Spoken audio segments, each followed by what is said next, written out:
அதே மண்டபத்தில் நடந்த சிவகாமியோட அரங்கேற்றத்தப்ப 2 சக்கரவர்த்திகளும் வீற்றிருந்த இடத்துக்கு பக்கத்தில் வந்ததோ, அதுக்காகவே உங்களை இவ்வளவு அவசரமா கூட்டி வர செஞ்ச. சில கண நேரத்துக்குள்ள பட்பல எண்ணங்கள் மின்னல போல தோன்றி மறைஞ்சுது. வெறித்து நோக்கிய புலிகேசியுடைய கொடும் கண்களை சந்திச்சப்ப ஆயனரும் சிவகாமியும் அந்த விஸ்தாரமான சபா மண்டபத்துக்குள்ள பிரவேசித்தப்ப மண்டபத்தில் வீற்றிருந்தவங்க அத்தனை பேருடைய கண்களும் அவங்க மீது தான் போச்சு. அளவில்லா வியப்போ குதூகலமோ ஆவலோ அந்த 2000 கண்களிலேயும் ததும்பிச்சு. சபையில் அப்போ வீற்றிருந்தவங்களில் ஒரு சிலர் 1.5 வருஷத்துக்கு முன்னால் அதே மண்டபத்தில் நடந்த சிவகாமியோட அரங்கேற்றத்தப்ப அங்கே பிரசன்னமாயிருந்தவங்க மற்றும் அநேகர் அந்த அரங்கேற்றத்தை பற்றி கேள்விப்பட்டிருந்தவங்க. சிவகாமியோட அரங்கேற்றம் அந்த மண்டபத்தில் நடந்துட்டு இருந்த சமயத்தில் தான் முதல்ல புலிகேசியுடைய படையெடுப்பை பற்றி செய்தி கிடைச்சிதுங்கிறதையோ, அதனால் அரங்கேற்றம் தடைப்பட்டுதுங்கிறதையோ அவங்க எல்லாரும் நினைவு கூர்ந்தாங்க. அந்த தடைக்கு காரணமான புலிகேசி சக்கரவர்த்தி அந்த சமயம் அந்த சபையில் வீற்றிருக்கிற அதிசயத்தை நினச்சப்ப அவங்க எல்லாருடைய கண்களும் மாறி மாறி சிவகாமியையும் புலிகேசியையும் நோக்குச்சு. ஆயனரும் சிவகாமியும் சபா மண்டபத்துக்குள்ள பிரவேசித்து வர காட்சியை பார்த்த உடனே எல்லாரையும் போல வாதாபி மன்னரும் கொஞ்ச நேரம் பிரமிப்பில் ஆழ்ந்திருந்தார். அஜந்தா மலையோட ஆழ்ந்த குகைக்குள்ள அவர் கண்டிருந்த அற்புத வர்ண சித்திர உருவங்களில் ஒன்று தான் உயிர் பெற்று எழுந்து தம்மோட கண் முன்னால் நடந்து வருதோ அப்படின்னு அவருக்கு தோன்றுச்சு. சௌந்தரியவதிகளான எத்தனையோ பெண்களை அவர் பார்த்ததுண்டு. ஆனால் இந்த மாதிரி நடையழகு வாய்ந்த பெண்களை பார்த்ததே கிடையாது. சிவகாமி நடந்து வந்தப்ப அவளுடைய பாதங்கள் பூமியில் பட்டனவோ படவில்லையோ அப்படின்னு தெரியாதபடி நடந்தான். சங்கீத கலையோட உயிர் தத்துவத்தை உணர்ந்து ஒரு புலவன் பாடுறப்ப எப்படி இசையானது ஒவ்வொரு ஸ்வரமும் தனித்தனியாகவும் அதே சமயத்தில் ஒன்றோடொன்று இழைந்தும் கேட்கப்படுதோ, அந்த மாதிரி சிவகாமி நடந்தப்ப அவ அடிகள் எடுத்து வைக்கிறாளோ அல்லது பூமி தான் அவளுடைய பாதங்களுக்கு கீழே நழுவி போயிட்டு இருக்குதோ அப்படின்னு தோணுச்சு. சபா மண்டபத்திலிருந்து அத்தனை பேருடைய கண்களுக்கும் சிந்தனைக்கும் வேலை கொடுத்து கொண்டு பிரவேசித்த சிவகாமியோ அவ்விதம் எல்லோருடைய கவனத்துக்கும் கண்ணோக்குக்கும் தான் ஆளாகி இருக்கிறத உணர்ந்ததா தெரியல. உயர்குலத்து பெண்டிற்குரிய இயற்கையான நாணத்தினால சிறிதளவு தலை குனிந்த வண்ணம் அவன் நடந்து வந்தான். அவளோட உள்ளத்துல அல்லும் பகலும் குடிகொண்டிருந்த கம்பீர முகத்துக்கு உரியவர் அந்த சபையில எங்க இருக்காரு அப்படின்னு தெரிஞ்சுக்க அவளுக்கு அளவற்ற ஆவல் இருந்துச்சு. இருந்தாலும் அந்த ஆவலை பெருமுயற்சி செஞ்சு அவ அடக்கி கொண்டு இயல்பாக எதிரே பார்த்து கொண்டு நடந்தா. 2 சக்கரவர்த்திகளும் வீற்றிருந்த இடத்துக்கு பக்கத்தில் வந்ததோ ஆயனர் கும்பிட்டு நின்னாரு. சிவகாமியும் நமஸ்கரித்து நின்னான். மகேந்திர பல்லவர் என்ன சொன்னார்னா, ஆயனரே, உமது புதல்வி சிவகாமியுடைய நாட்டிய கலை திறமையுடைய புகழானது நெடுந்தூரத்துக்கு நெடுந்தூரம் பரவி வாதாபி சக்கரவர்த்தியுடைய காது வரையில் எட்டி இருக்குது. இதோ இன்னைக்கு நம்முடைய அருமை சிநேகிதராக வீற்றிருக்கிற சத்யாச்சிரய புலிகேசி மன்னர் சிவகாமியுடைய நடனத்தை பார்க்க விரும்புகிறாரு. அதுக்காகவே உங்களை இவ்வளவு அவசரமாக கூட்டி வர செஞ்ச. சிவகாமியினால் இப்போ உடனே நடனமாட முடியுமா? உம்முடைய விருப்பம் என்ன அப்படின்னு கேட்டப்ப ஆயனர் என்ன சொன்னார்னா, மகாபிரபு, தங்களுடைய கட்டளை எதுவோ அதுதான் என்னோட விருப்பம். சிவகாமிக்கு அவளுடைய கலைத்திறமையை காட்டுறதுக்கு இதை காட்டிலும் சிறந்த சபையும் சந்தர்ப்பமும் எங்கே கிடைக்க போகுது? 2 மாபெரும் சக்கரவர்த்திகளும் 2 சூரியர்களைப் போலவும் 2 தேவேந்திரர்களைப் போலவும் ஏக காலத்தில் கூடியிருக்கீங்க அப்படின்னு சொல்லிட்டு சிவகாமியை நோக்குனாரு. முதல்ல மகேந்திர பல்லவர் பேசினப்ப சிவகாமி சிறிது தலை நிமிர்ந்து அரைக்கண்ணால் வாதாபி சக்கரவர்த்தியை பார்த்தா. அதுக்கப்புறமா அவளோட கண்கள் கட்டுக்காவல்களை உடைச்சிக்கிட்டு 2 சக்கரவர்த்திகளுடைய சிம்மாசனங்களையும் சுற்றி கொஞ்ச தூரத்துக்கு வட்டமிட்டுச்சு. ஆனால் அவை அடைந்தது ஏமாற்றம்தான். சிவகாமியுடைய கண்கள் தேடிய வீர சௌந்தரியவதனம் அங்கே தென்படலை. அவர் எங்க? ஏன் சக்கரவர்த்திக்கு பக்கத்தில் அவர் காணப்படலை அப்படின்னு அவளோட உள்ளம் பதபதச்சுது. சில கண நேரத்துக்குள்ள பட்பல எண்ணங்கள் மின்னலை போல தோன்றி மறைஞ்சுது. அவருக்கு ஏதாச்சும் விபத்து நேர்ந்திருக்குமோ? இருக்காது இருக்காது இருக்காது. அப்படி இருந்தா மகேந்திர பல்லவர் இந்த வைபவத்தை நடத்துவாரா என்ன அப்படின்னு அவன் நினச்சா. ரொம்ப சந்தோஷம் ஆயனரே. அதோ வாத்திய கோஷ்டியும் ஆயத்தமாக இருக்குது. உங்களுக்காகவே இந்த சபையை இவ்வளவு நேரம் வளர்த்தி கொண்டிருந்தோம் அப்படின்னு சொன்னார் மகேந்திர பல்லவர். சிவகாமி தான் நின்ற இடத்திலிருந்து நடன வட்டத்துக்கு போக திரும்பினப்ப மறுபடியும் அவளுடைய கண்கள் ஒரு முறை சுற்றி சுழன்றுச்சு. அப்ப அவளோட பார்வை தற்செயலா புலிகேசியுடைய முகத்துல விழுந்துச்சு. வெறித்து நோக்கிய புலிகேசியுடைய கொடும் கண்களை சந்திச்சப்ப திடீர்னு வீசிய வாடைக்காற்றில் அடிப்பட்ட மல்லிகை கொடிய போல அவளுடைய உள்ளம் உடம்பு எல்லாமே சில்லிட்டு நடுநடுங்குச்சு. இது ஒரு வினாடி நேரம்தான். அகாரணமாக தோன்றிய அந்த உணர்ச்சியை எப்படியோ சிவகாமி சமாளிச்சுக்கிட்டு நடன வட்டத்தை நோக்கி நடந்தா. அப்போ இன்னதுன்னே சொல்ல முடியாத அருவமான நிழல் போன்ற ஞாபகம் ஒன்று அவளை பின்தொடர்ந்து போச்சு. நடன வட்டத்தில் போய் நின்னதும் சிவகாமி மேற்சொன்ன நிழல் ஞாபகத்தை உதறி தள்ளிட்டு ஆட்டத்துக்கு ஆயத்தமானான். அப்போ அவள் தன்னடக்கத்துக்கு பங்கம் இல்லாமல் அந்த மகா சபையுடைய நாலாபுரத்திலும் கண்ணை சுழற்றி பார்த்தல் சாத்தியமாக இருந்துச்சு. மண்டபத்துடைய மேல் மற்றும் மாடங்களில் சக்கரவர்த்தினியும் மற்ற அந்த புறத்து மாதர்களும் வீற்றிருப்பது அவனுடைய பார்வைக்கு புலனாச்சு.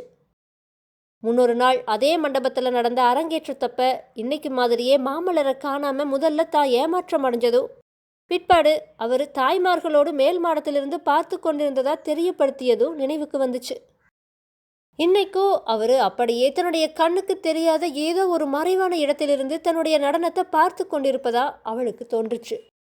இந்த எண்ணம் ஏற்பட்டதும் இதுக்கு முன்னாடி அவளுக்கு ஏற்பட்டிருந்த ஏமாற்றம், சோர்வு, மனக்கலக்கம், நடுக்கோ எல்லாமே மாயமாக மறைஞ்சு போச்சு. நடனமும் உடனே ஆரம்பமாயிடுச்சு. நடனம் ஆரம்பமாகி சிறிது நேரத்துக்கெல்லாம் அந்த சபையில் இருந்தவங்க எல்லாம் அது ஒரு ராஜசபைங்கிறதையோ அதில் ஒரு பெண் நடனமாடுறாளுங்கிறதையோ தாங்கள் அங்கே இருந்து அதை பார்க்குறோங்கிறதையும் மறந்தே போனாங்க. இந்த ஜட உலகத்தையே விட்டுட்டு எல்லாரும் ஒரு புதிய ஆனந்த கனவுலகத்துக்கே போயிட்டாங்க. நடனம் ஆரம்பமாகிற சமயத்தில் சிவகாமி தெளிந்த தன்னுணர்ச்சி பெற்றிருந்தா. தன்னுடைய வாழ்க்கையிலேயே அது ஒரு முக்கியமான தினம்னும் அன்னைக்கு தான் ஆடப்போகிற நடனம்தான் வாழ்க்கையில் ஒரு முக்கிய சம்பவம்னு உணர்ந்திருந்தா. கன்னி சிவகாமியுடைய உள்ளத்தில் அலைமோதி கொண்டிருந்த இரு பேருணர்ச்சிகளில் ஒன்று மாமல்லர் மேல் கொண்ட காதல்ங்கிறதையும் இன்னொன்று நடனக்கலை மீது அவளுக்கு இருந்த பிரேமைங்கிறதையும் நம்ம முன்னாடியே பார்த்துருந்தோம்.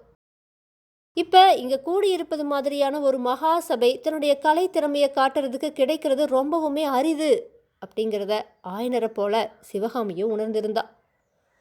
அது மட்டும் இல்லை, சிவகாமிக்கு தன்னுடைய கலை திறமை முழுவதையும் அந்த சபையில் காட்டணுங்கிற ஊக்கம் ஏற்படுறதுக்கு இன்னொரு முக்கிய காரணமும் இருந்துச்சு. மகேந்திர பல்லவர் மற்ற விஷயங்களில் எவ்வளவு கடின சித்தராக இருந்த போதிலும் கலைகளுக்கு மனமுருகக்கூடியவர். தன்னுடைய கலை திறமையினால் அவருடைய நன்மதிப்பை கவரணும். தான் மாமல்லரை மணந்து கொள்றதுக்கு அவர் தடை சொல்லாதபடி செய்யணும். வைர நெஞ்சமுள்ள ஒரு மகா சக்கரவர்த்தியின் மனசை மாற்றி தன்னுடைய விருப்பத்துக்கு இணங்கும்படி செய்யறதுக்கு தன்கிட்ட உள்ள ஒரே ஆயுதம் நடனக்கலையே அல்லவா? அதனால் அன்னைக்கு தன்னுடைய நடனம் பரதநாட்டியத்துடைய சரித்திரத்திலேயே ஒரு அற்புத சம்பவமாக இருக்கணும் அப்படின்னு சிவகாமி சங்கல்பம் செஞ்சுட்டா. ஆனால் இத்தகைய தன்னுணர்ச்சியெல்லாம் சிவகாமி ஆட்டத்தை தொடங்குற வரையில தான் இருந்துச்சு.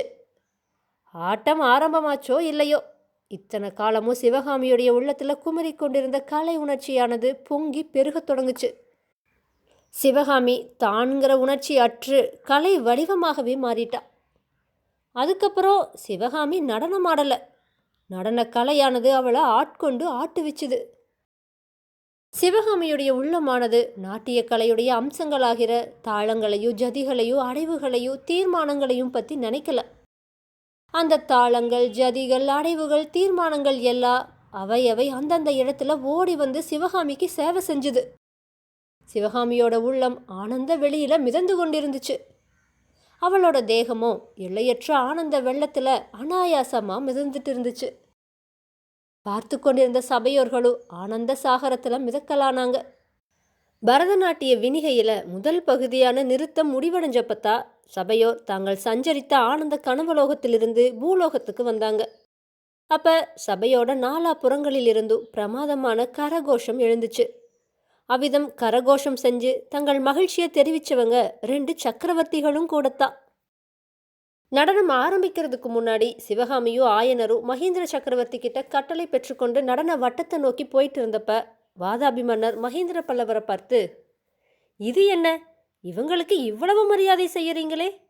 எங்கள் நாட்டில் சாட்டையால் அடித்து தான் நடனம் ஆட சொல்லுவோம் அப்படின்னு சொன்னார். சத்யாச்சிரையா, எங்களோட நாட்டில் அப்படி இல்லை. இங்கே கலைகளுக்கும் கலைஞர்களுக்கும் நாங்கள் ரொம்ப மரியாதை செய்கிறோம். ராஜ்யம் ஆளும் மன்னர்களையும் சக்கரவர்த்திகளையும் போலவே கலை உலகிலும் இங்கே அரசர்களும் சக்கரவர்த்திகளும் உண்டு. சிற்ப சக்கரவர்த்தி, கவி சக்கரவர்த்திங்கிற பட்டங்களை கொடுக்குறோம். ஆயனர் சிற்ப சக்கரவர்த்திங்கிற பட்டம் பெற்றவர். ராஜ்யம் ஆளும் சக்கரவர்த்திகளுக்கு செய்கிற மரியாதையை மக்கள் இவருக்கும் செய்கிறாங்க அப்படின்னு சொன்னார். அழகாத்தான் இருக்குது உங்கள் நாட்டோட வழக்கம் அப்படின்னு பரிகாசித்தார் வாதாபி மன்னர். சிவகாமியோட நிறுத்தம் முடிஞ்ச உடனே வாதாபி சக்கரவர்த்தியும் மற்றவங்களை போல கரகோஷத்தில் ஈடுபட்டதை பார்த்த மகேந்திர பல்லவர் என்ன கேட்டார்னா, இப்போ என்ன சொல்லுறீங்க? கலைஞர்களுக்கு மரியாதை செய்வதை பற்றி உங்களுடைய அபிப்பிராயத்தை மாற்றிட்டீங்களா அப்படின்னு கேட்டார். நடனம் அற்புதமாக தான் இருக்குது. இந்த மாதிரி நான் பார்த்ததே இல்லை. ஆனாலும் அப்படின்னு சொல்லி இடையில நிறுத்திட்டு புலிகேசி ஏதோ யோசனையில் ஆழ்ந்தார். அன்னைக்கு அபிநயத்துக்கு சிவகாமி முதலாக எடுத்துக்கிட்ட பாடல் செந்தமிழ் நாட்டுடைய ஆதி தேவதையான வேலனை பற்றினது. வேலன் தன்கிட்ட பக்தி கொண்ட பெண்ணுக்கு, நான் திரும்ப வந்து உன்னை ஆட்கொள்ளற அப்படின்னு வேல் மேலே ஆணையிட்டு வாக்களிச்சிருக்கான். ஆனால் அந்த வாக்குறுதியை அவன் நிறைவேற்றலை. அதனால் அந்த பெண் ஏமாற்றமும் மனத்துயரமும் அடையறான்.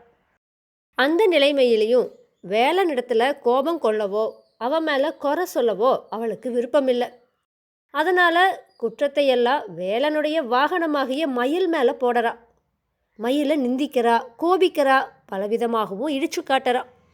இந்த காலத்தில் ஆனந்த பைரவின்னு வழங்குற பழமையான ராகத்தில் நடனத்துக்கும் அபிநயத்துக்கும் ஏற்ற தாளத்தோடு அமைந்த பாடல் இதுதான். மறவேன் மறவேன் என்று வேலின் மேல் ஆணையிட்டு மன்னரும் மறப்பாரோ, நீலமயிலே மறவேன் மறவேன் என்று வேலின் மேல் ஆணையிட்டு மன்னரும் மறப்பாரோ, நீலமயிலே உருகி உருகி உள்ளம் அவரை நினைவதையும் உயிரும் கரைவதையும் அறியாரோ, மயிலே மறவேன் மறவேன் என்று வேலின் மேல் ஆணையிட்ட மன்னரும் மறப்பாரோ, நீலமயிலே அன்பர் வரவு நோக்கி இங்கு நான் காத்திருக்க அனநடை பயில்வாயோ, வனமயிலே பெம்மான் உன்மேலே வரும் பெருமிதம் தலைக்கேறி பாதையை மறந்தாயோ, பேதை மயிலே வன்மம் மனதில் கொண்டு வஞ்சம் தீர்க்க நினைந்து வழியில்